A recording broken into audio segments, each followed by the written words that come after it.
어머님, 이제부터 저희가 다 해드릴게요. 집안일도 힘드시죠? 힘들지 않다. 나는 아직 멀쩡해. 어머니, 그래도 나이가 있으시잖아요. 미리 준비해두는 게 좋습니다. 무슨 준비? 갑자기 왜 이런 얘기를 하는 거냐? 어머님, 요양원도 좋은 곳으로 알아봤어요. 우리도 어머님 걸려서 이런 얘기 꺼내는 거예요. 요양원? 니들이 날 사람으로 보는 거냐? 돈으로 보는 거냐?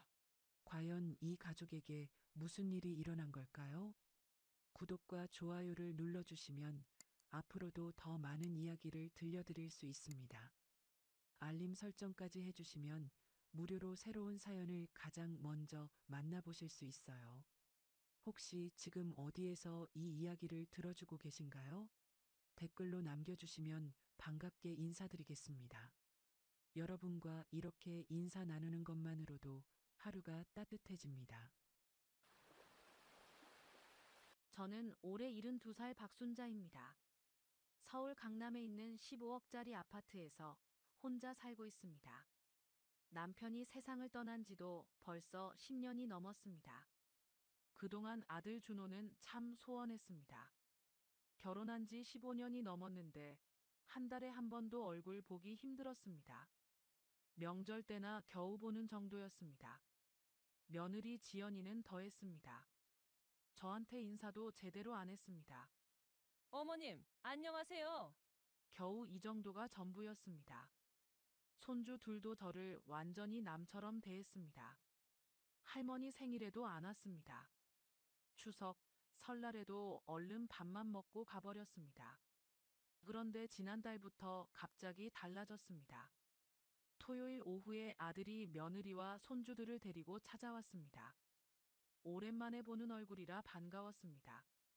어머니, 그동안 못 찾아뵈서 죄송했습니다. 아들이 고개를 숙이며 말했습니다.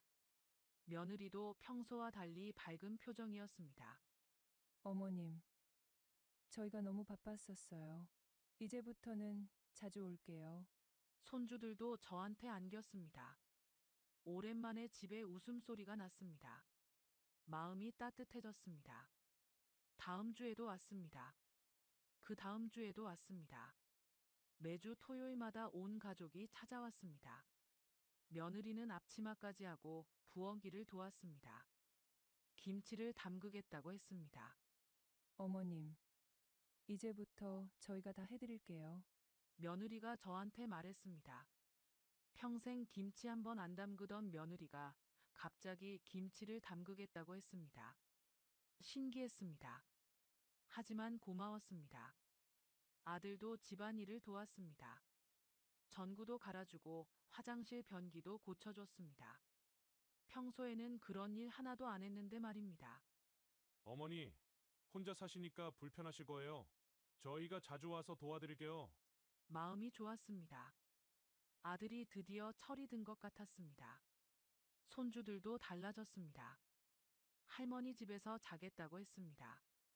평소에는 할머니 집 오는 것도 싫어했는데 말입니다. 할머니, 우리 여기서 자고 갈래요. 큰 손주가 저한테 말했습니다. 오랜만에 손주들과 함께 잤습니다. 행복했습니다. 하지만 뭔가 이상한 점들이 있었습니다. 손주들이 용돈을 자주 달라고 했습니다. 한 번에 10만 원, 20만 원씩 달라고 했습니다. 할머니 학용품 사야 해요. 할머니, 친구들이랑 여행 가는데 돈이 필요해요. 매번 이런 식이었습니다. 그래도 오랜만에 손주들이 할머니를 찾아오니까 기뻤습니다. 용돈을 줬습니다. 며느리도 뭔가 이상했습니다. 제 옷장을 계속 들여다봤습니다. 서류 정리를 도와주겠다고 했습니다. 어머님, 중요한 서류들은 어디 보관하세요? 며느리가 물어봤습니다. 평소에는 제 일에 관심도 없더니 갑자기 궁금해했습니다. 그냥 방 서랍에 넣어뒀다. 저는 대수롭지 않게 대답했습니다. 아들도 마찬가지였습니다. 제 건강을 자주 물어봤습니다.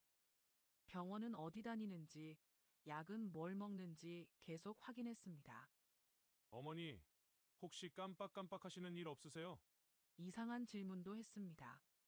제가 아직 정신이 멀쩡한데 왜 그런 걸 물어보는지 모르겠었습니다. 나는 아직 멀쩡하다. 걱정 마라. 그렇게 대답했습니다. 그런데 한 달이 지나니까 점점 부담스러워졌습니다. 매주 와서 이것저것 물어보고 집안을 구석구석 살펴봤습니다. 마치 제 집을 정찰하는 것 같았습니다. 어느 날 밤에 혼자 생각해봤습니다. 20년 동안 안 오던 아들 가족이 갑자기 이렇게 자주 오는 게 정상일까요? 뭔가 이유가 있을 것 같았습니다. 하지만 나쁜 생각은 하고 싶지 않았습니다. 아들이 드디어 효자가 된 줄 알았습니다. 그날 밤 잠이 잘 오지 않았습니다. 기쁜 마음 반, 의심스러운 마음 반이었습니다. 아침이 오기 전까지 여러 가지 생각이 들었습니다. 캐나다에 있는 둘째 딸 미영이에게서 전화가 왔습니다. 시차 때문에 한국 시간으로는 새벽 2시였습니다. 엄마, 괜찮으세요? 미영이는 간호사로 일하면서 캐나다에서 10년째 살고 있습니다. 평소에는 한 달에 한두 번 정도 안부 전화를 했습니다. 괜찮다. 근데 왜 이 시간에 전화하니? 저는 미영이에게 물어봤습니다. 엄마, 오빠한테서 이상한 얘기를 들었어요. 요즘 자주 찾아온다면서요? 미영이가 걱정스러운 목소리로 말했습니다. 미영이와 준호는 어릴 때부터 사이가 좋지 않았습니다. 미영이가 결혼할 때도 오빠는 축의금도 제대로 안 냈습니다. 그 뒤로 20년 동안 냉전 상태였습니다. 그래, 요즘 매주 온다. 많이 달라졌다. 저는 대답했습니다. 엄마, 오빠가 갑자기 그러는 게 이상하지 않아요? 미영이는 계속 의심스러워했습니다. 아이고, 네가 뭘 알겠니? 이제야 철이 든 거지. 저는 미영이를 달랬습니다. 하지만 미영이는 계속 걱정했습니다. 엄마, 제가 잠깐 한국에 가볼까 해요. 갑작스러운 말이었습니다. 갑자기 왜? 일은 어떻게 하고? 휴가를 내서라도 가야겠어요. 엄마 걱정이 돼요. 미영이는 단호했습니다. 며칠 뒤에 정말로 한국행 비행기표를 끊었다고 연락했습니다. 일주일 후 미영이가 한국에 도착했습니다.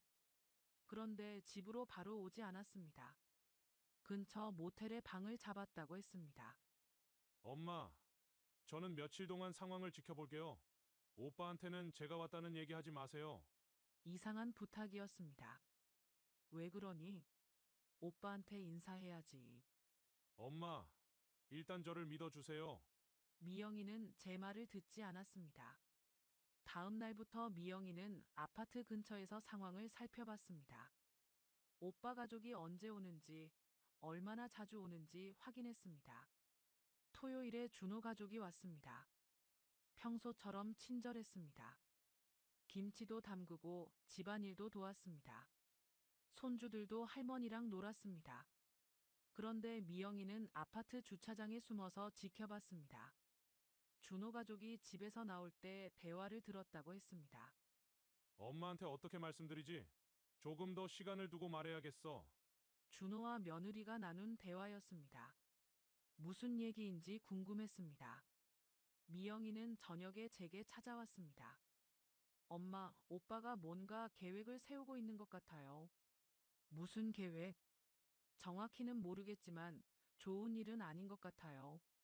미영이는 확신에 찬 목소리였습니다. 네가 오빠를 너무 나쁘게 생각하는 거 아니냐? 저는 미영이를 말렸습니다. 하지만 미영이는 포기하지 않았습니다. 엄마, 20년 동안 한 번도 안 오던 사람이 갑자기 매주 와서 집안일 도와준다고요? 이상하지 않아요? 미영이 말이 맞았습니다. 하지만 인정하고 싶지 않았습니다. 그래도 내 아들인데. 엄마, 제발 조심하세요. 며칠만 더 상황을 지켜볼게요. 미영이는 계속 근처 모텔에서 지냈습니다. 매일 아파트 주변을 돌아다니면서 이상한 점이 없는지 확인했습니다. 며칠 뒤에 또 전화가 왔습니다. 엄마, 오빠 부부가 어제 부동산에 갔다 왔어요. 부동산? 네, 저희 아파트 근처 부동산 사무소예요. 1시간 정도 있다가 나왔어요. 이상했습니다. 왜 우리 집 근처 부동산에 갔을까요? 혹시 집을 사려나 보다. 저는 대수롭지 않게 생각했습니다. 엄마, 그게 아닌 것 같아요. 뭔가 다른 목적이 있을 것 같아요. 미영이는 계속 의심했습니다. 그날 밤부터 저도 불안해지기 시작했습니다.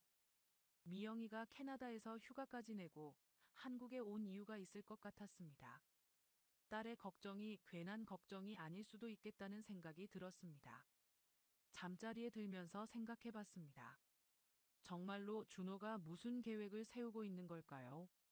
아니면 미영이가 오빠를 너무 의심하는 걸까요? 확실한 건 알 수 없었지만 불안한 마음은 점점 커져갔습니다. 화요일 오후에 준호가 혼자 찾아왔습니다. 평소와 달리 정장을 입고 왔습니다. 서류 가방도 들고 있었습니다. 표정도 진지했습니다. 어머니, 중요한 얘기가 있어서 왔습니다. 준호가 거실 소파에 앉으며 말했습니다. 서류 가방에서 두꺼운 파일을 꺼냈습니다. 무슨 얘기인데? 저는 준호 앞에 앉았습니다. 어머니 노후 대책에 관한 얘기입니다. 준호가 서류를 펼치며 말했습니다. 노후 대책이 뭐? 어머니가 혼자 이 넓은 집에서 사시는 게 걱정돼요. 만약에 몸이 아프시거나 문제가 생기면 어떻게 하시려고요? 준호는 걱정스러운 표정을 지었습니다. 아직 건강한데 뭔 소리야? 저는 이해할 수 없었습니다. 지금은 건강하시지만 나이가 있으시잖아요. 미리 준비해두는 게 좋습니다. 준호가 서류를 가리키며 설명했습니다. 이게 뭐냐? 부동산 증여 계약서입니다. 어머니 명의로 된 아파트를 제 명의로 옮기는 서류예요. 갑작스러운 얘기였습니다. 머리가 어찌랬습니다. 갑자기 왜 그런 얘기를 하니? 어머니, 요즘 재개발 얘기가 나오고 있어요. 지금이 기회입니다. 준호는 그럴듯한 이유를 댔습니다. 재개발. 네, 이 지역이 재개발 구역으로 지정될 가능성이 높습니다. 그러면 집값이 많이 올라요. 처음 듣는 얘기였습니다. 그게 사실이냐? 부동산 업체에서 확인했습니다. 빨리 준비하지 않으면 기회를 놓칠 수 있어요. 준호는 확신에 찬 목소리로 말했습니다. 그래도 갑자기 이런 얘기를 하니까 당황스럽다. 저는 솔직한 마음을 털어놨습니다. 어머니, 세금 문제도 있습니다. 나중에 상속받으면 세금을 많이 내야 해요. 지금 증여하면 세금을 절약할 수 있어요. 또 다른 이유를 댔습니다. 세금이 얼마나 나온다고? 상속세가 몇 억은 나올 겁니다. 지금 증여하면 그 절반도 안 내요. 구체적인 숫자까지 말했습니다. 그렇게 많이 나와? 네, 집값이 워낙 올랐잖아요.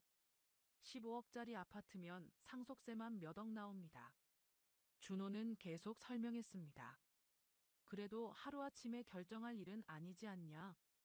저는 시간을 달라고 했습니다. 어머니, 시간이 별로 없어요. 재개발 소식이 공식 발표되면 늦습니다. 준호는 재촉했습니다. 며칠만 생각해보자. 어머니, 내일까지 결정해주세요. 법무사 약속도 잡아놨어요. 벌써 법무사 약속까지 잡아놨다고 했습니다. 너무 성급한 거 아니냐?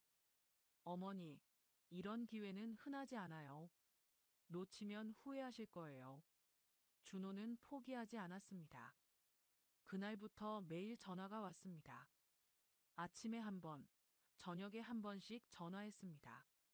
어머니 결정하셨어요? 아직 생각 중이다. 어머니, 내일은 꼭 결정하셔야 해요. 매번 같은 대화였습니다. 며느리도 전화했습니다. 어머님, 이건 정말 좋은 기회예요. 우리도 어머님 걱정돼서 이런 얘기 꺼내는 거예요. 며느리까지 나서서 설득했습니다. 니들이 왜 이렇게 서두르니? 어머님, 기회를 놓치면 안 되잖아요. 온 가족이 저를 압박했습니다. 손주들까지 이용했습니다. 할머니, 아빠 말씀 들어보세요. 우리도 할머니 걱정돼요. 아직 어린 손주들이 무슨 일인지도 모르면서 그렇게 말했습니다. 일주일 동안 계속된 압박이었습니다. 하루도 편할 날이 없었습니다. 밥맛도 없어지고 잠도 제대로 못 잤습니다. 어머니, 이번 주 금요일까지는 꼭 결정해 주세요. 준호가 마지막 통첩을 했습니다. 왜 이렇게 서두르는 거냐? 어머니, 법무사 선생님 스케줄 때문에요. 다음 주부터는 바빠서 시간이 안 된대요. 핑계가 점점 구체적이었습니다. 그날 밤에 혼자 앉아서 생각했습니다. 정말로 재개발이 되는 건지, 세금 얘기가 맞는 건지 확실하지 않았습니다. 하지만 아들이 거짓말할 이유는 없을 것 같았습니다. 미영이한테 전화해볼까 생각했지만 아들과 딸 사이를 더 악화시킬까봐 망설여졌습니다. 어떻게 결정해야 할지 정말 모르겠었습니다. 옆집에 사는 김할아버지는 저보다 5살 많은 77살입니다. 혼자 사신 지 벌써 20년이 넘었습니다. 평소에 인사 정도만 하고 지냈는데 가끔 택배를 대신 받아주거나 신문을 챙겨주는 정도였습니다. 김할아버지는 잠이 별로 없으신 분입니다. 새벽에 일찍 일어나서 베란다에서 화분을 돌보거나 신문을 보십니다. 그래서 아파트 복도에서 일어나는 일들을 자주 목격합니다. 지난주 수요일 새벽 김할아버지가 평소처럼 일찍 일어나서 베란다에 나와 계셨습니다. 그때 제 집 앞 복도에서 목소리가 들렸다고 했습니다. 준호와 며느리가 엘리베이터에서 내려서 복도를 걸어가면서 나누는 대화였습니다. 새벽이라 조용해서 소리가 잘 들렸다고 했습니다. 여보, 어머니가 계속 망설이시네. 조금만 더 기다려봐. 결국은 도장 찍으실 거야. 그런데 정말 괜찮을까? 나중에 문제되지 않을까? 무슨 문제야? 어차피 우리 것이 될 거잖아. 김할아버지는 처음에는 그냥 가족 간의 대화려니 했습니다. 하지만 뭔가 이상하다는 생각이 들었습니다. 며칠 뒤인 토요일에도 비슷한 일이 있었습니다. 준호 가족이 제 집에서 나오면서 복도에서 대화를 나눴습니다. 엄마가 생각보다 고집이 세네. 당연하지. 15억짜리 집인데 쉽게 넘겨주겠어. 그래도 결국은 우리 말 들을 거야. 다른 선택이 없잖아. 맞아. 어머니 도장만 받으면 바로 요양원 입원시키자. 김할아버지는 깜짝 놀랐습니다. 요양원 입원시킨다는 말이 충격적이었습니다. 집은 어떻게 할 거야? 전세 놓고 우리 새 아파트 계약금으로 쓰자. 좋은 생각이야. 어차피 어머니는 요양원에 계실 테니까. 김할아버지는 더 이상 들을 수 없었습니다. 이건 명백한 범죄 계획이었습니다. 다음 날 아침, 김할아버지가 제게 찾아오셨습니다. 표정이 심각했습니다. 순자 씨, 잠깐 얘기 좀 할 수 있을까요? 그러세요. 무슨 일이세요? 김할아버지는 잠깐 망설이시더니 말씀하셨습니다. 아드님 관련해서 이상한 얘기를 들었는데요. 무슨 얘기요? 어젯밤에 복도에서 아드님 부부가 하는 얘기를 들었어요. 김할아버지는 조심스럽게 말씀하셨습니다. 어떤 얘기요? 순자 씨를 요양원에 입원시키겠다는 얘기였어요. 순간 머리가 하얘졌습니다. 그게 무슨 소리예요?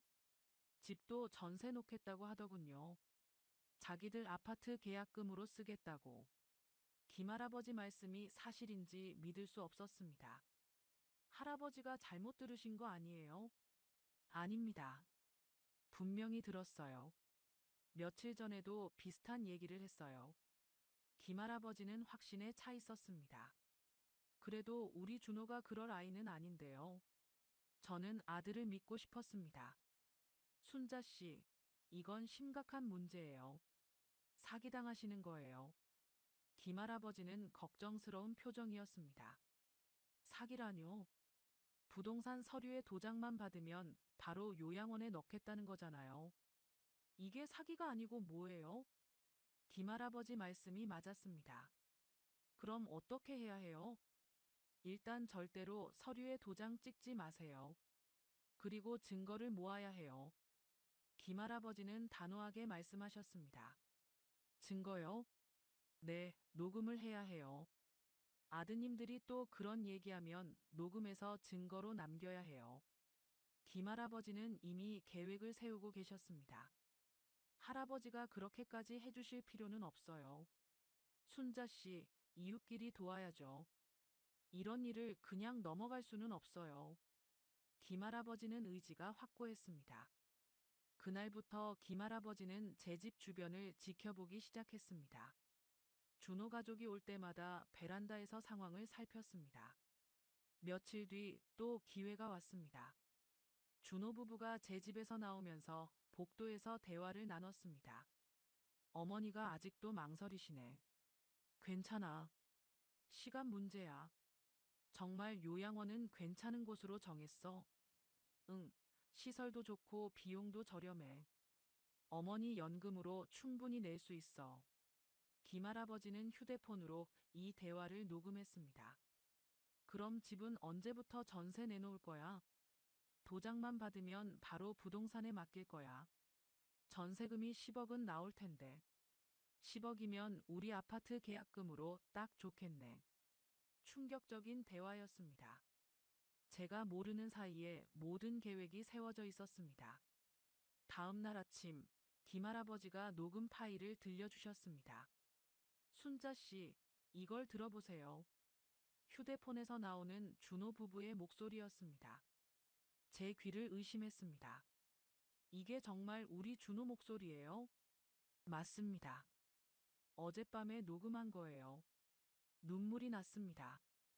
제가 키운 아들이 저를 이렇게 생각하고 있다니. 할아버지, 저 어떻게 해야 해요? 일단 서류에는 절대 도장 찍지 마세요. 그리고 이 문제를 해결할 방법을 찾아야 해요.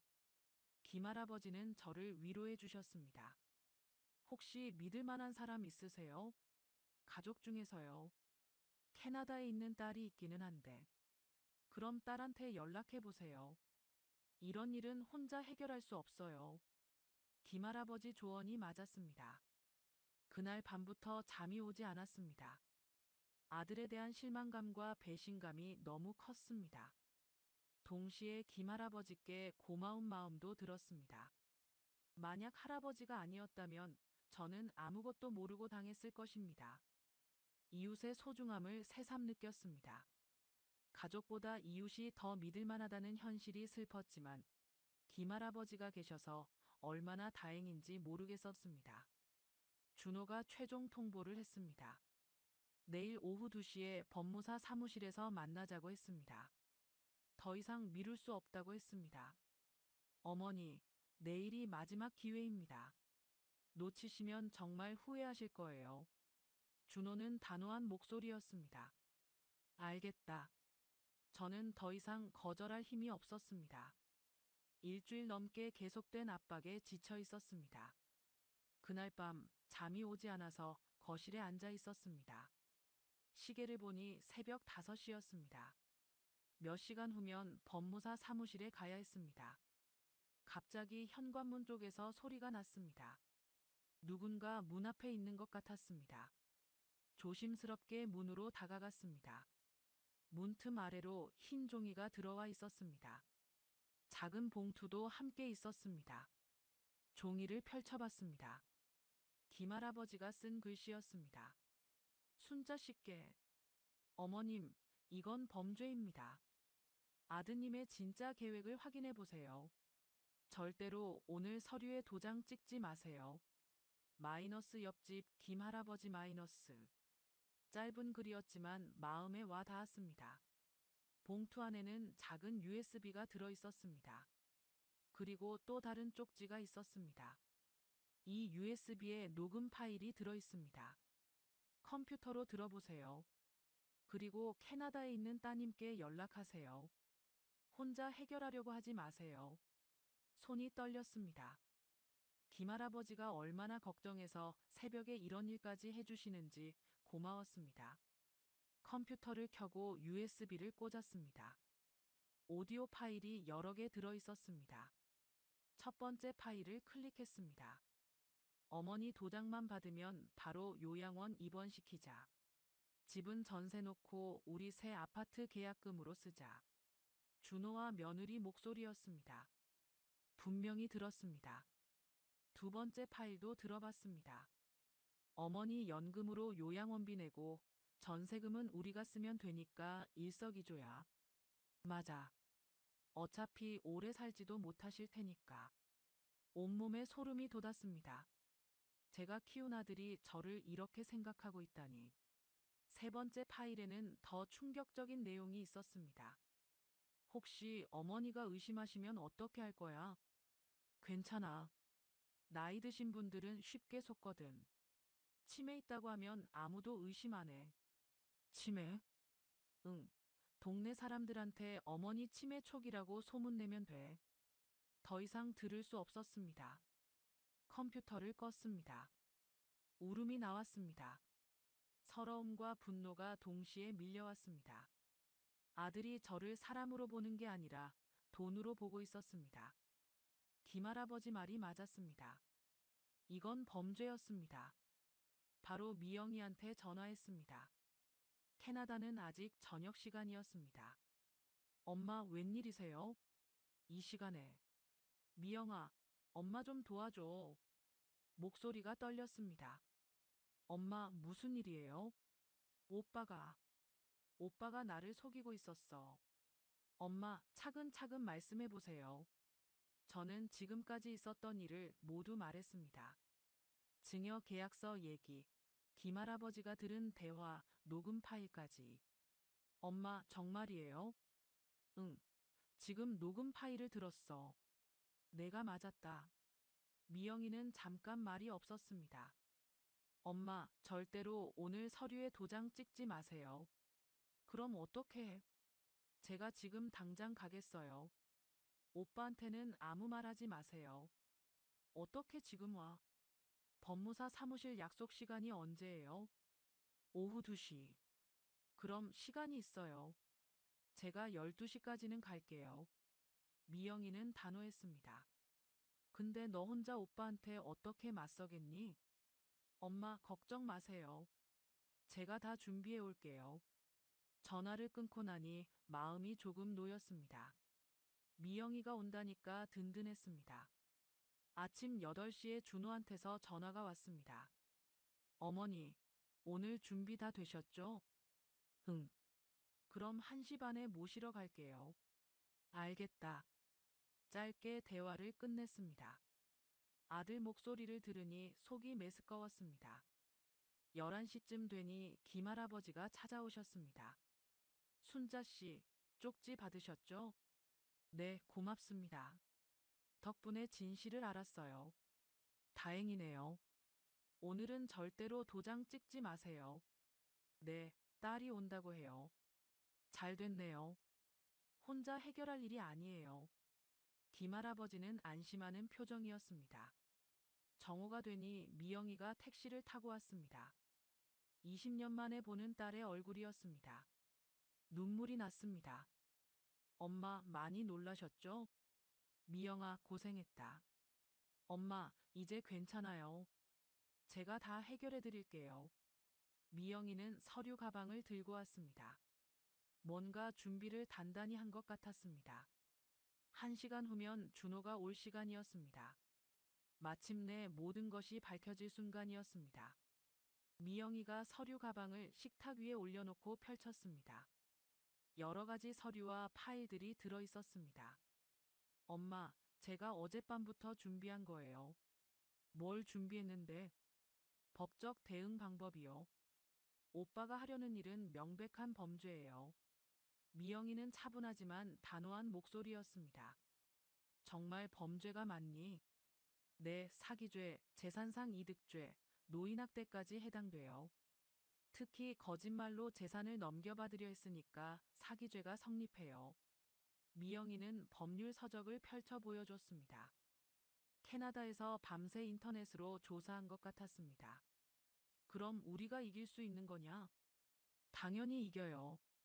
증거도 있고 증인도 있잖아요. 미영이가 USB를 가리키며 말했습니다. 김할아버지가 녹음해 주신 것 말이지. 네, 그것만으로도 충분해요. 그런데 더 확실한 증거를 만들어야 해요. 더 확실한 증거. 오빠 앞에서 직접 자백받는 거예요. 미영이는 계획을 설명했습니다. 어떻게? 엄마가 연기를 하세요. 오빠가 오면 계약서에 도장을 찍겠다고 하세요. 그러면서 자연스럽게 대화를 유도하는 거예요. 무슨 대화? 요양원 얘기, 집 전세 얘기 같은 거요. 오빠가 직접 말하게 만드는 거예요. 미영이는 녹음기를 꺼냈습니다. 이걸로 녹음할 거예요. 나중에 법정에서 증거로 쓸 수 있어요. 그런데 나는 연기를 할 수 있을까? 엄마 할 수 있어요. 저도 도와드릴게요. 미영이는 저를 격려했습니다. 그런데 너는 어디에 숨어 있을 거니? 방에서 문을 살짝 열어놓고 있을게요. 적절한 타이밍에 나갈 거예요. 구체적인 계획이었습니다. 혹시 실패하면 어떻게 하지?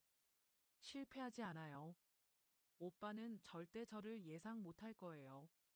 미영이는 자신만만했습니다. 그럼 우선 내가 어떻게 말해야 하는지 연습해보자. 좋아요. 제가 오빠 역할 할게요. 미영이와 함께 대화를 연습했습니다. 어머니, 오늘 드디어 결정해 주셔서 고맙습니다.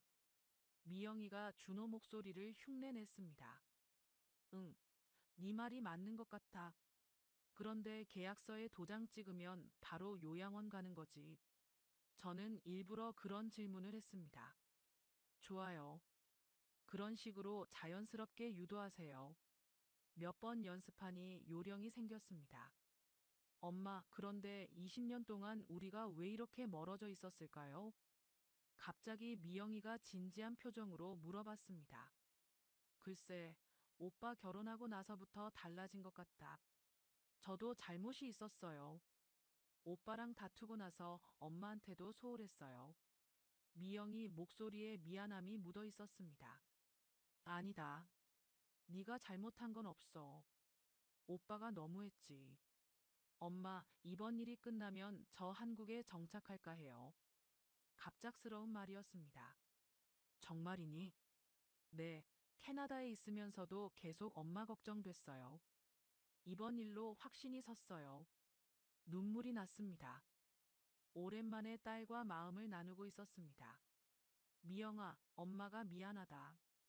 그동안 너한테 신경 못 써줘서. 엄마, 이제라도 함께 있으면 되죠. 모녀가 서로 안았습니다. 20년 만에 진정한 화해였습니다. 시계를 보니 1시였습니다. 곧 준호가 올 시간이었습니다. 엄마, 이제 준비하세요. 녹음기는 제가 식탁 밑에 숨겨놓을게요. 미영이가 녹음기를 켜고 테이블 밑에 테이프로 붙였습니다. 나는 안방에서 대기하고 있을게요. 적절한 타이밍에 나갈 거예요. 알겠다. 미영이가 안방으로 들어가고 문을 살짝 열어놓았습니다. 현관 초인종이 울렸습니다. 준호가 온 것 같았습니다. 어머니, 준비 다 되셨죠? 현관에서 준호 목소리가 들렸습니다. 마침내 모든 것을 끝낼 시간이 왔습니다. 손에 땀이 났지만 용기를 냈습니다. 미영이가 함께 있다는 생각에 든든했습니다. 이제 진실을 밝힐 차례였습니다. 며칠 뒤 아파트 앞 슈퍼에 장 보러 갔는데 이상한 일이 있었습니다. 슈퍼 사장님이 저를 보더니 걱정스러운 표정을 지었습니다. 할머니, 요즘 어떠세요? 건강은 괜찮으시고요? 평소보다 훨씬 조심스럽게 말했습니다. 괜찮은데요, 왜 그러세요? 아, 그냥요. 몸 조심하세요. 뭔가 이상했습니다. 집으로 돌아오는 길에 아파트 경비 아저씨도 비슷하게 행동했습니다. 할머니, 혹시 불편한 거 있으시면 언제든지 말씀하세요. 무슨 불편한 게 있겠어요?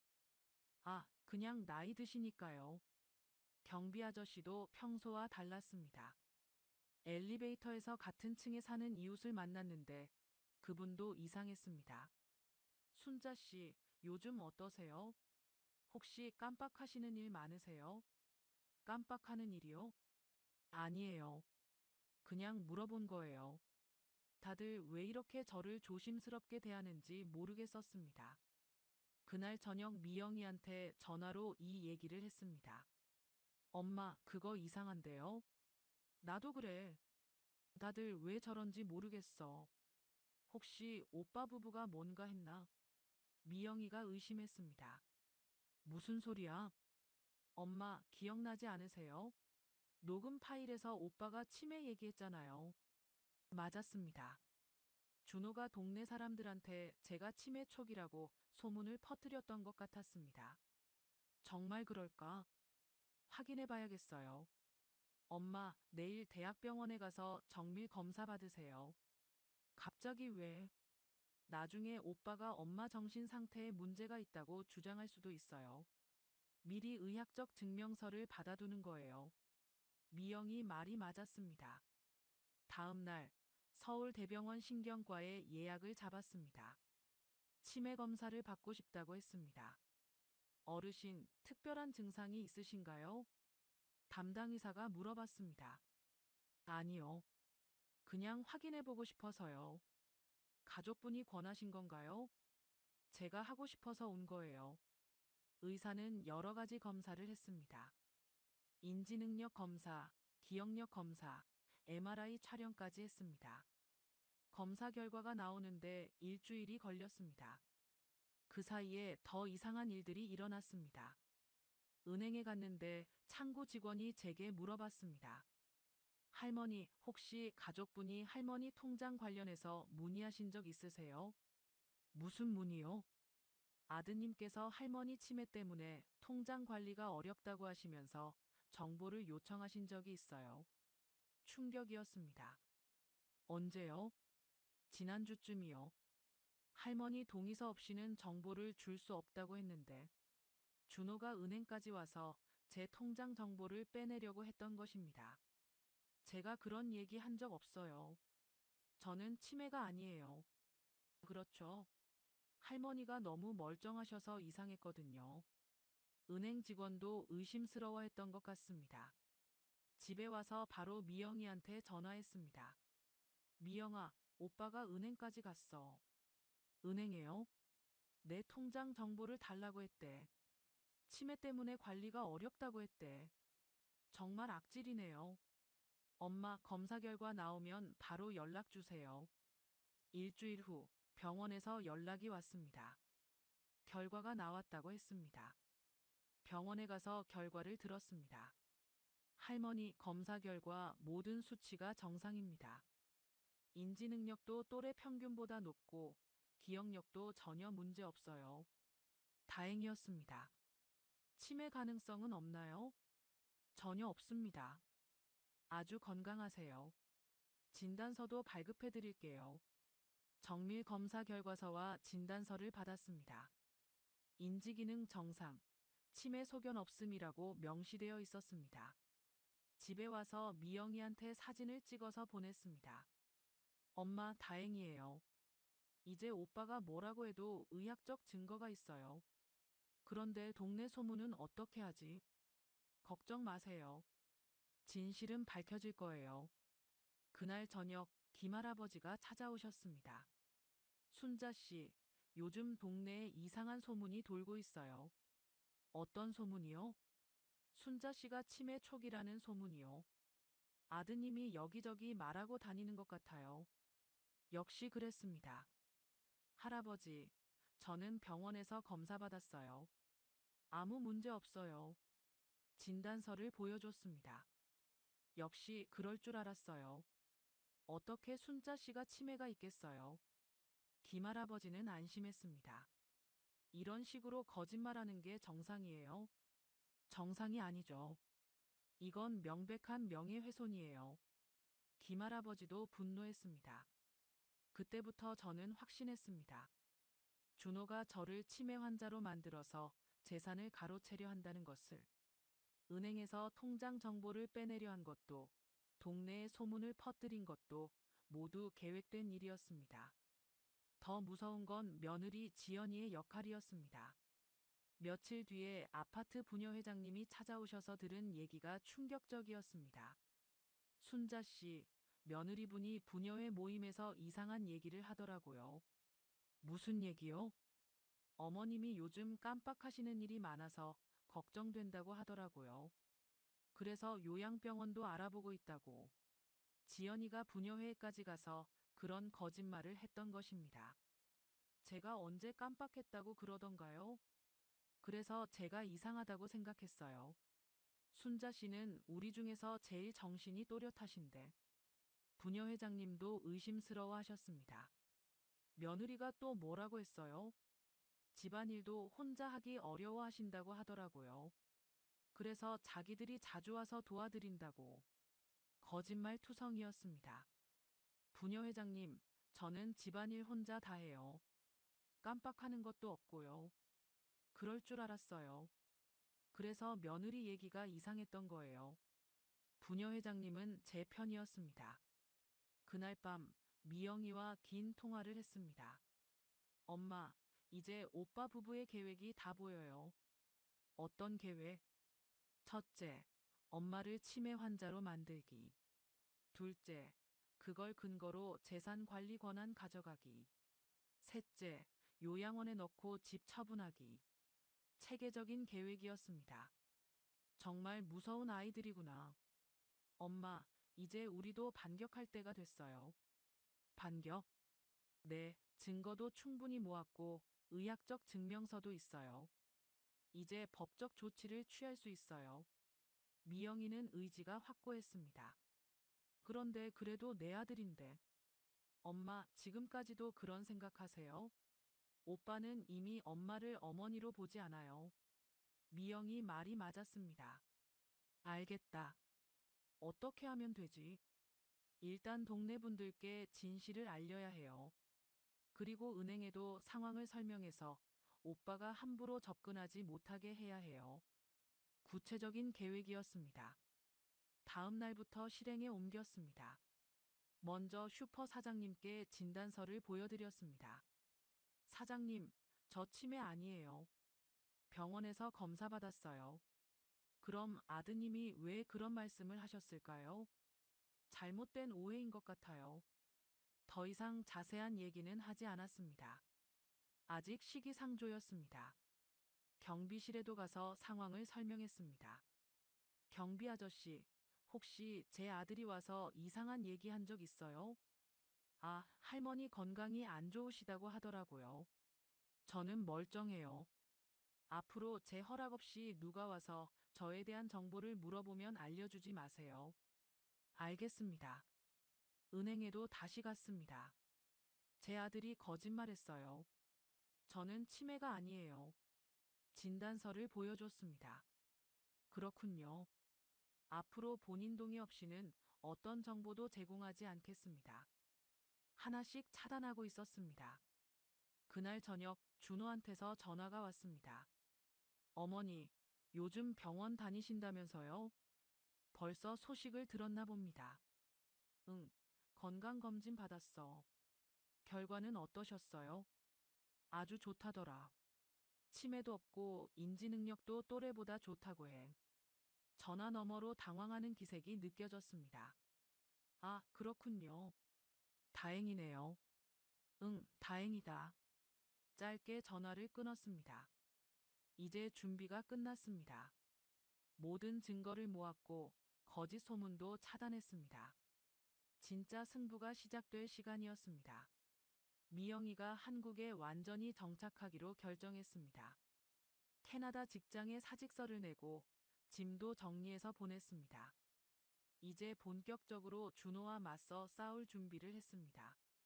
엄마, 이제 증언해줄 사람들을 찾아야 해요. 증언?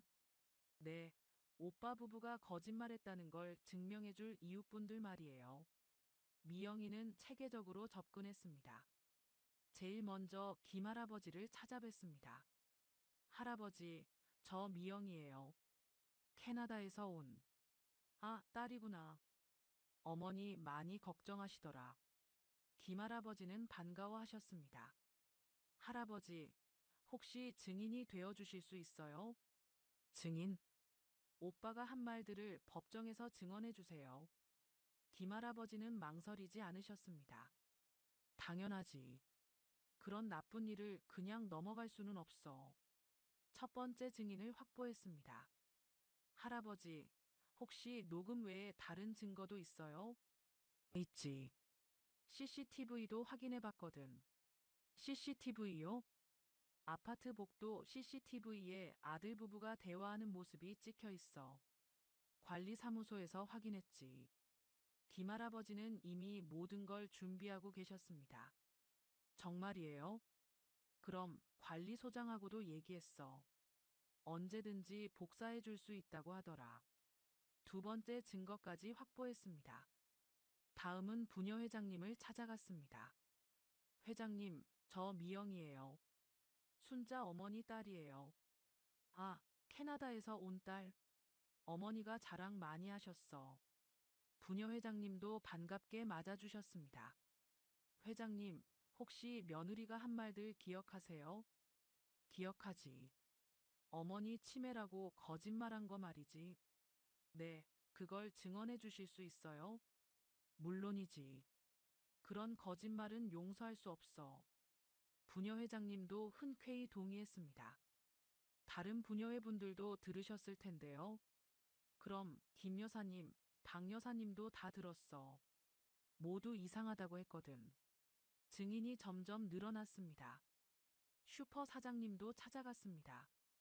사장님, 제 오빠가 우리 어머니 치매라고 말한 거 기억하세요? 기억하지. 그래서 할머니한테 조심스럽게 대했거든.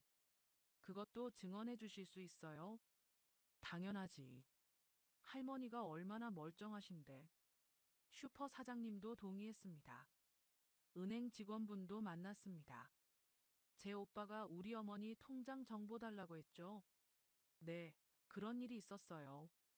할머니 치매 때문이라고 했는데. 그때 상황을 정확히 기록해 두셨어요? 네, 이런 일은 다 기록하거든요. 은행 기록도 증거가 되었습니다. 아파트 경비 아저씨도 만났습니다. 아저씨, 제 오빠가 우리 어머니에 대해 뭐라고 했는지 기억하세요? 건강이 안 좋으시다고 했지. 그래서 할머니 조심스럽게 대했거든. 그것도 증언해 주실 수 있어요? 그럼요. 할머니한테 누가 거짓말했는지 밝혀야죠. 경비 아저씨도 협조했습니다. 일주일 만에 증인 7명을 확보했습니다.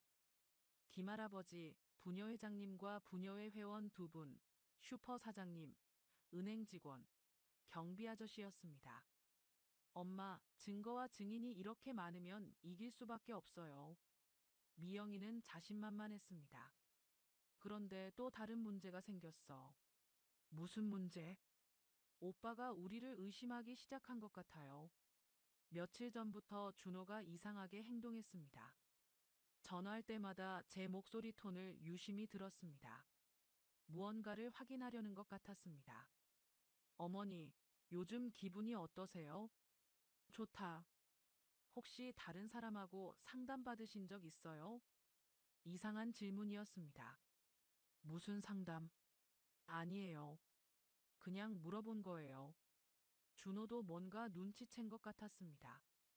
엄마, 오빠가 의심하면 더 조심해야 해요. 어떻게? 혹시 오빠가 다른 방법을 쓸 수도 있어요. 미영이가 걱정했습니다. 다른 방법? 더 강압적으로 나올 수도 있어요. 아니면 급하게 계획을 실행할 수도 있고. 미영이 말이 맞았습니다. 그날 밤 김할아버지가 급하게 찾아오셨습니다. 순자 씨, 큰일이에요. 무슨 일이에요? 아들 부부가 아까 와서 부동산 사무소 사람이랑 집을 보고 갔어요. 충격적인 소식이었습니다. 부동산 사람이요? 네. 집 구석구석 사진도 찍고 갔어요. 이미 집 매매를 준비하고 있었던 것입니다. 그럼 더 서둘러야겠네요. 미영이가 긴장했습니다. 할아버지, 그때도 녹음하셨어요? 당연하지. 부동산 사람한테 하는 말도 다 녹음했어. 김할아버지는 만전을 기하고 계셨습니다. 뭐라고 했어요? 곧 명예 변경될 집이라고 했어. 그리고 할머니는 요양원 가실 예정이라고. 모든 계획이 구체화되고 있었습니다. 엄마, 이제 정말 시간이 없어요. 내일 당장 변호사 만나서 법적 조치 취해야 해요. 미영이가 다급하게 말했습니다.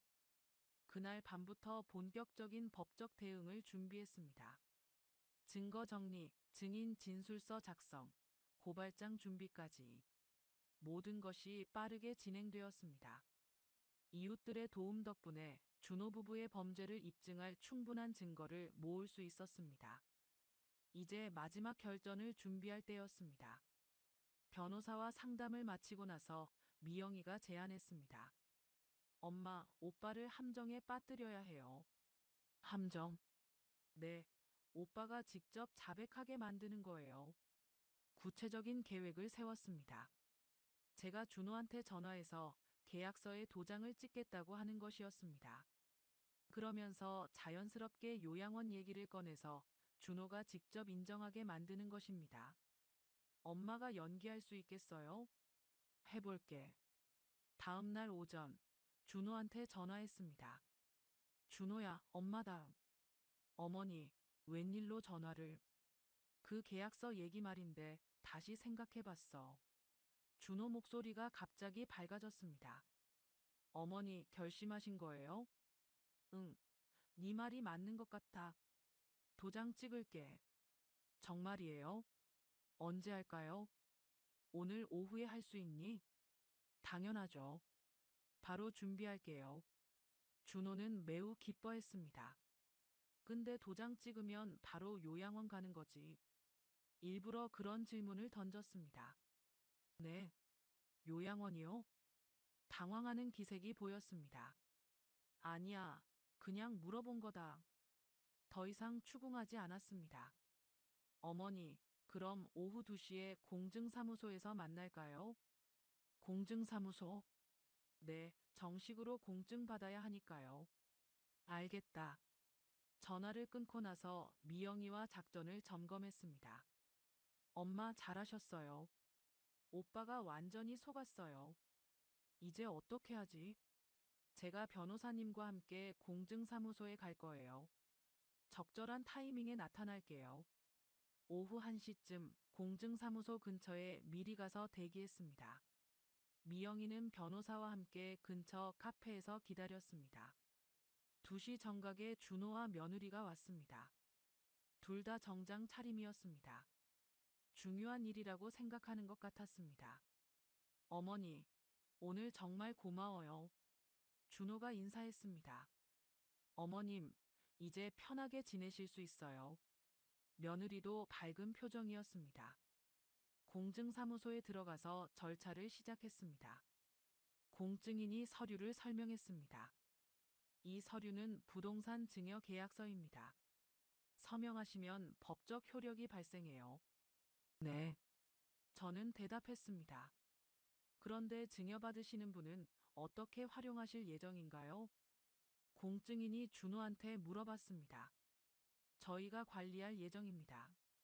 어머님은 어디서 지내실 건가요? 요양시설에서 지내실 예정입니다. 준호가 대답했습니다. 바로 그 순간이었습니다. 잠깐만요. 공증사무소 문이 열리면서 미영이가 들어왔습니다. 뒤에 변호사도 함께 들어왔습니다. 준호와 며느리가 깜짝 놀랐습니다. 미영아, 제가 일부러 놀란 척 했습니다. 엄마 안 그래도 연락드리려고 했어요. 미영이가 차분하게 말했습니다. 미영아, 너 언제 왔니? 이미 일주일 전에 왔어요. 오빠, 20년 만이네. 준호는 당황해서 말을 못했습니다. 미영아, 왜 갑자기 나타나는 거야? 며느리가 경계하는 목소리로 말했습니다. 엄마한테 뭘 하려던 거예요? 미영이가 단도직입적으로 물어봤습니다. 뭘 하려던다는 게 무슨 소리야? 준호가 변명했습니다. 오빠, 제가 다 알고 있어요. 뭘 안다는 거야? 엄마를 요양원에 넣고 집을 팔려던 거 말이에요. 준호와 며느리의 얼굴이 하얘졌습니다. 그런 소리 어디서 들었어? 직접 들었어요.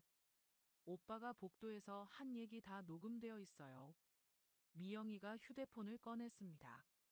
미영아, 그건 엄마 도장만 받으면 바로 요양원 입원시키자. 집은 전세 놓고 우리 새 아파트 계약금으로 쓰자. 녹음 파일이 재생되었습니다.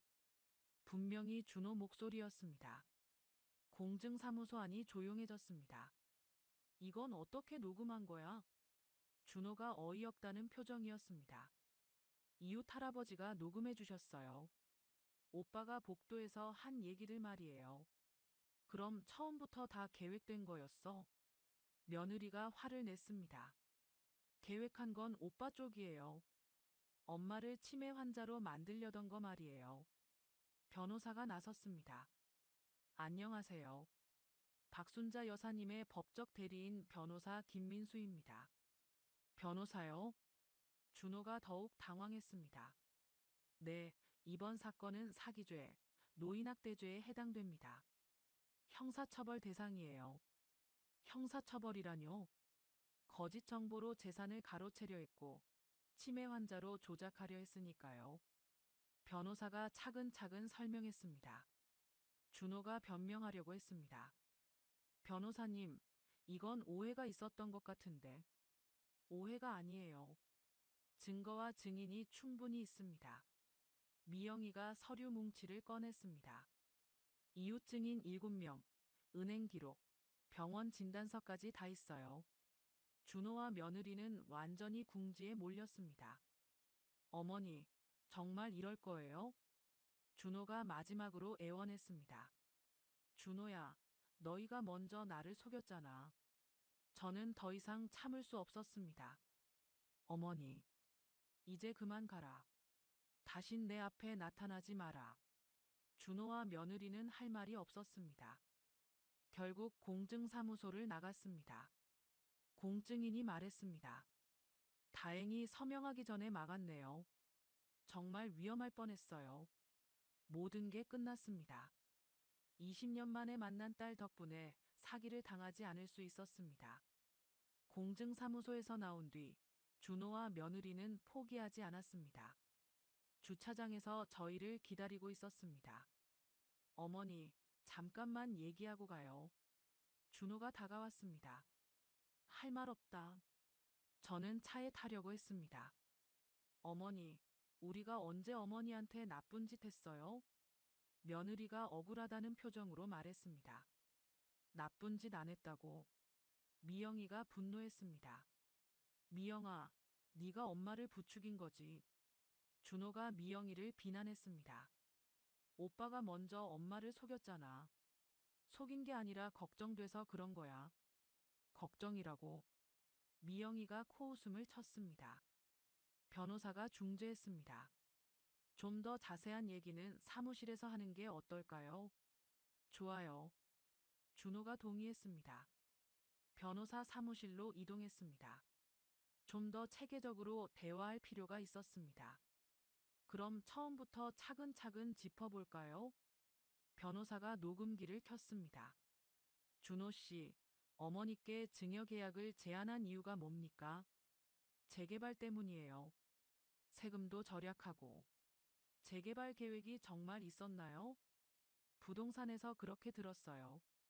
변호사가 서류를 꺼냈습니다. 제가 확인해 본 결과 그 지역에는 재개발 계획이 전혀 없습니다. 준호의 얼굴이 굳어졌습니다. 그럼 부동산에서 거짓말한 거네요. 부동산 업체에도 확인했습니다.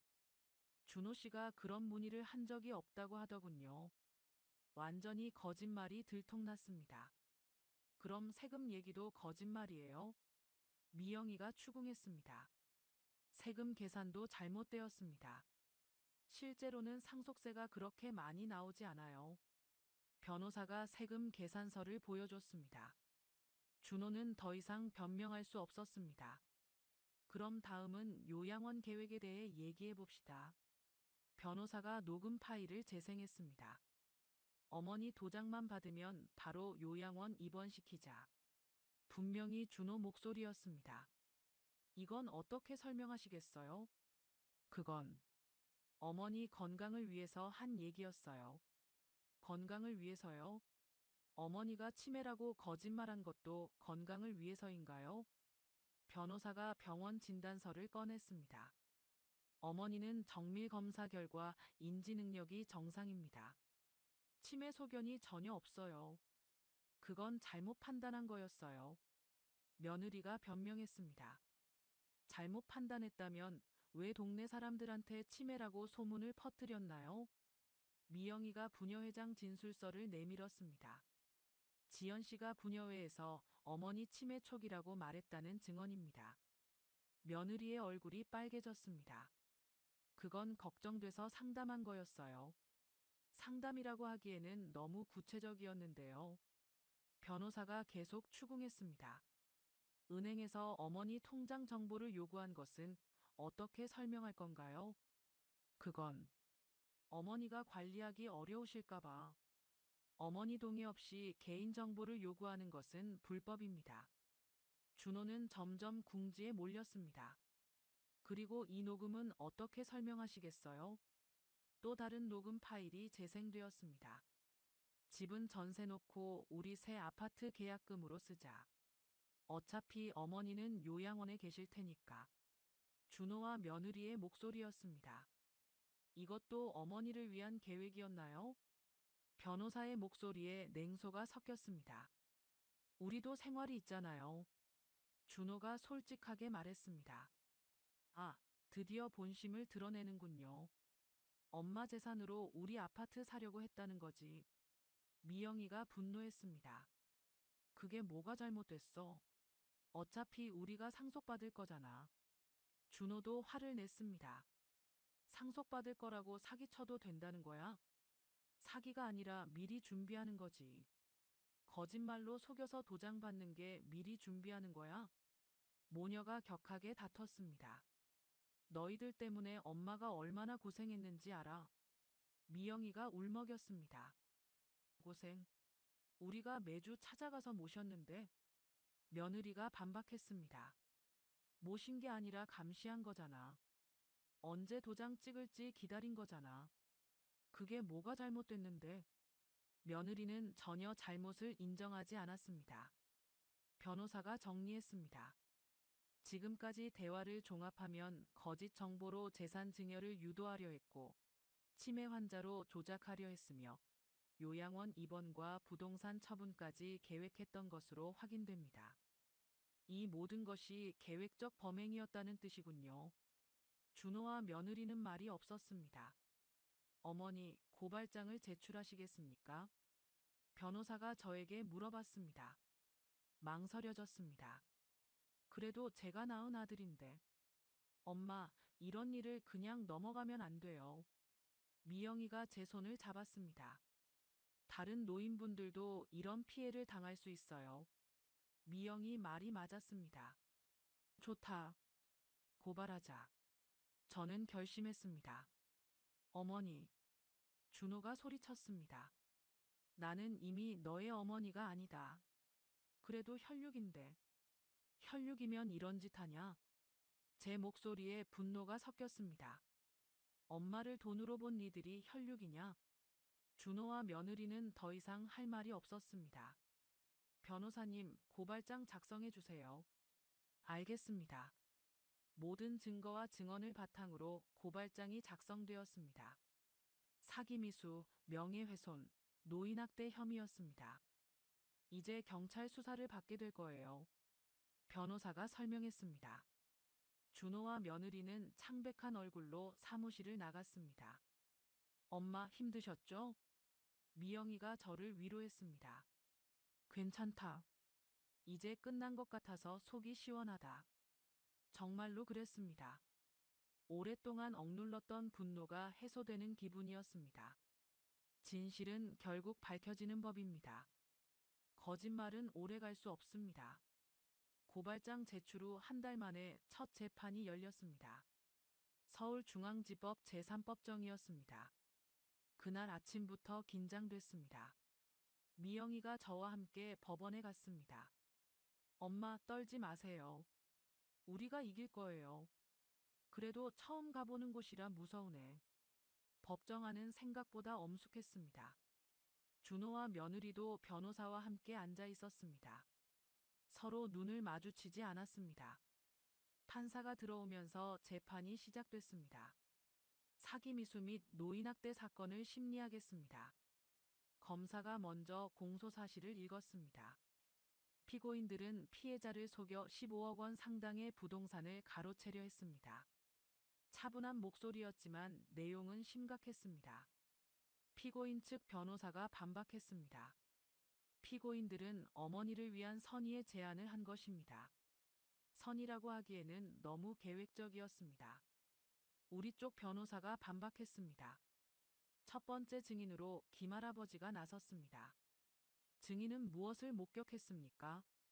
피고인들이 복도에서 나누는 대화를 들었습니다. 김할아버지는 차분하게 증언했습니다. 어떤 내용이었습니까? 어머니 도장만 받으면 바로 요양원에 넣겠다고 했습니다. 그 외에는 집은 전세 놓고 자기들 아파트 계약금으로 쓰겠다고 했습니다. 구체적인 증언이었습니다. 피고인 측 변호사가 반대 신문을 했습니다. 증인께서는 정확히 들었다고 확신하십니까? 네, 확신합니다. 녹음도 해뒀습니다. 녹음을 몰래 한 것은 불법 아닙니까? 범죄를 막기 위한 정당한 행위였습니다. 김할아버지는 당당했습니다. 두 번째 증인은 부녀 회장님이었습니다. 피고인 며느리가 무엇이라고 했습니까? 시어머니가 치매 초기라고 했습니다. 그 말을 믿으셨습니까? 처음엔 믿었는데 나중에 보니 전혀 아니었습니다. 어떻게 알았습니까? 박순자 어르신이 우리 중에서 제일 정신이 또렷하거든요. 부녀 회장님 증언도 명확했습니다. 세 번째 증인은 은행 직원이었습니다. 피고인이 은행에 와서 뭐라고 했습니까? 어머니가 치매 때문에 통장 관리를 못한다고 했습니다. 그래서 어떻게 했습니까? 개인정보보호법에 따라 거절했습니다. 피고인의 반응은 계속 우기면서 정보를 달라고 했습니다. 은행 기록도 확실한 증거였습니다. 네 번째 증인으로 제가 나섰습니다. 피해자께서는 언제부터 이상함을 느꼈습니까? 20년 동안 안 오던 아들이 갑자기 매주 온다고 할 때부터요. 그때 기분이 어떠셨습니까? 처음엔 기뻤는데 나중엔 뭔가 이상했어요. 왜 이상했습니까? 집안을 너무 자세히 살펴봤거든요. 제 증언이 끝나고 미영이가 증인석에 앉았습니다. 증인은 언제 한국에 오셨습니까? 오빠가 이상하다는 소식을 듣고 급히 왔습니다. 어떤 점이 이상했습니까? 20년 동안 어머니께 관심도 없던 사람이 갑자기 효자가 됐다는 점이요. 그래서 어떻게 했습니까? 상황을 지켜보면서 증거를 수집했습니다. 미영이 증언도 설득력이 있었습니다. 마지막으로 피고인 신문이 있었습니다. 피고인은 왜 거짓말을 했습니까? 판사가 준호에게 물었습니다. 거짓말이 아니라 어머니를 위한 일이었습니다. 어머니를 위한 일이라면서 왜 요양원에 보내려고 했습니까? 그게 어머니 건강을 위해서. 준호는 제대로 답변하지 못했습니다. 집을 전세 놓고 계약금으로 쓰겠다던 것은 어떻게 설명하겠습니까? 준호는 침묵했습니다. 며느리도 마찬가지였습니다. 피고인은 동네에 치매라는 거짓말을 퍼뜨린 이유가 뭡니까? 실수였습니다. 실수치고는 너무 체계적이었는데요. 판사의 질문에 며느리도 답변을 못했습니다. 검사가 최종 의견을 발표했습니다. 피고인들의 행위는 계획적이고 악질적인 범죄입니다. 노인을 대상으로 한 사기는 엄벌에 처해야 합니다. 피고인 측 변호사는 선처를 호소했습니다. 피고인들도 가족을 위한 마음이었습니다. 초범이니 관용을 베풀어 주십시오.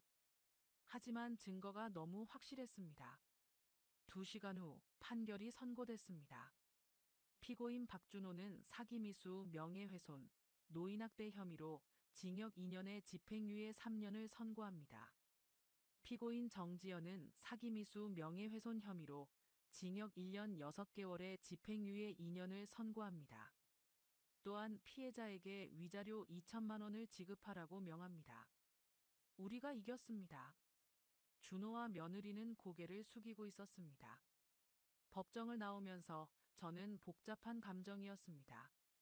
이긴 기쁨보다는 안타까운 마음이 더 컸습니다. 엄마, 수고 많으셨어요. 미영이가 제 어깨를 안아줬습니다. 미영아, 고생했다. 엄마, 이제 정말 끝났어요.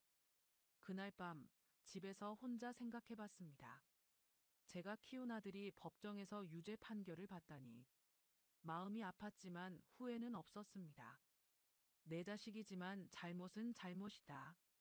그렇게 중얼거리며 눈물을 흘렸습니다.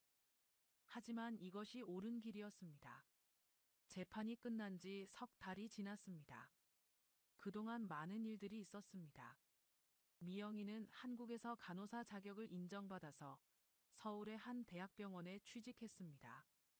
20년 만에 어머니와 함께 살게 되었습니다. 엄마, 제가 이제 모실게요. 고맙다, 미영아. 모녀가 함께 사는 생활이 시작됐습니다. 준호와는 완전히 연락이 끊어졌습니다. 며느리도 마찬가지였습니다. 손주들도 할머니를 찾아오지 않았습니다. 서운하지만 어쩔 수 없는 일이었습니다. 어느 날 김할아버지가 찾아오셨습니다. 순자 씨, 제안이 하나 있어요. 무슨 제안이요? 이 아파트를 좋은 일에 써보는 게 어떨까요? 좋은 일이요? 노인보호센터로 만드는 거예요. 저 같은 노인들이 모여서 서로 돌볼 수 있는 곳으로요. 생각지도 못한 제안이었습니다. 할아버지 혼자 생각하신 거예요? 아니요, 다른 이웃 할아버지, 할머니들과 같이 의논했어요. 흥미로운 아이디어였습니다. 구체적으로 어떻게 하자는 거예요? 아파트를 노인복지재단에 기부하는 거예요. 그러면 세금도 절약되고 좋은 일도 할 수 있어요. 며칠 동안 생각해 봤습니다. 미영이와도 상의했습니다. 엄마 생각은 어떠세요? 나쁘지 않은 것 같은데. 저도 좋은 생각인 것 같아요. 어차피 오빠한테 물려줄 생각도 없고. 미영이도 동의했습니다. 그럼 한번 알아볼까? 노인복지재단에 연락해서 상담을 받았습니다. 아파트를 기부하신다고요? 재단 관계자가 놀랐습니다. 네, 노인보호센터로 사용했으면 해요. 정말 감사합니다. 요즘 이런 분이 드물어요. 절차가 생각보다 복잡했습니다. 서류도 많고 법적 검토도 필요했습니다. 하지만 미영이와 변호사가 도와줘서 한 달 만에 모든 절차를 마쳤습니다. 기부식 날에는 동네 이웃들이 모두 모였습니다. 박순자 여사님의 뜻깊은 기부로 이곳이 노인보호센터가 됩니다. 재단 이사장이 인사했습니다. 김할아버지를 명예관장으로 모시겠습니다. 김할아버지가 명예관장이 되셨습니다. 할아버지, 축하드려요. 순자 씨 덕분이에요. 정말 고마워요. 김할아버지는 기뻐하셨습니다. 부녀회장님도 운영위원이 되셨습니다. 슈퍼 사장님은 후원회장을 맡으셨습니다. 경비 아저씨도 관리 담당자가 되셨습니다. 모든 이웃들이 힘을 합쳤습니다. 엄마, 정말 잘하신 것 같아요. 나도 그래. 마음이 뿌듯하다. 새 집은 근처 빌라로 구했습니다. 작지만 모녀가 살기에는 충분했습니다. 엄마, 여기가 더 따뜻한 것 같아요. 그래, 여기가 진짜 우리 집 같아. 새로운 생활이 시작됐습니다. 미영이는 병원에서 성실하게 일했습니다. 동료들도 좋아했고 환자들도 미영이를 좋아했습니다. 엄마, 저 한국에 온 게 정말 잘한 일인 것 같아요. 나도 그래.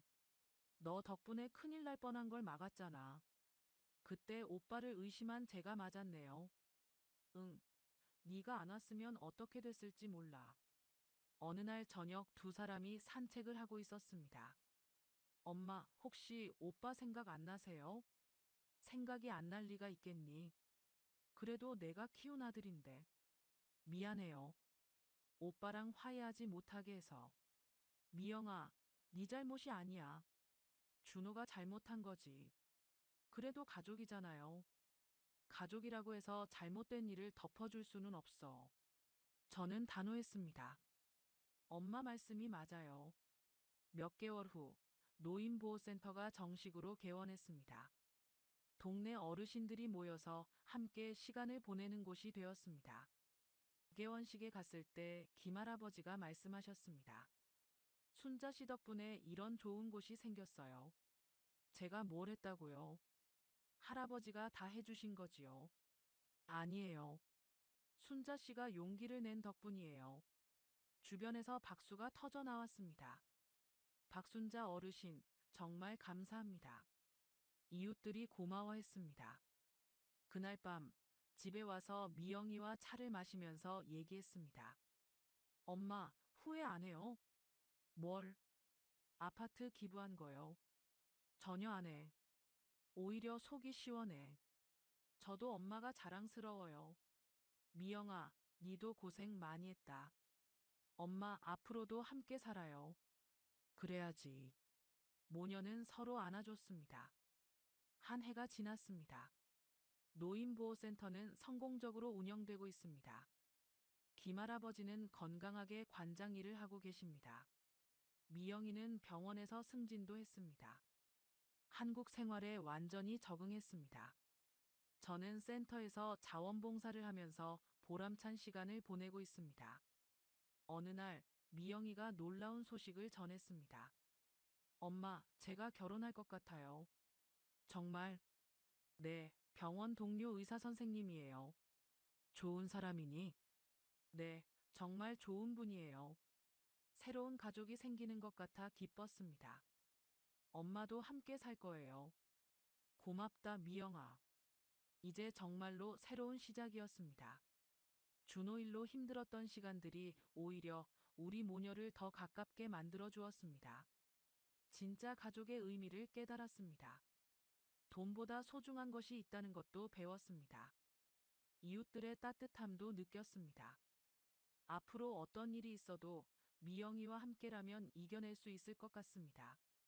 인생 70 넘어서 새로운 시작을 하게 되었습니다. 늦었지만 진짜 행복을 찾은 것 같습니다.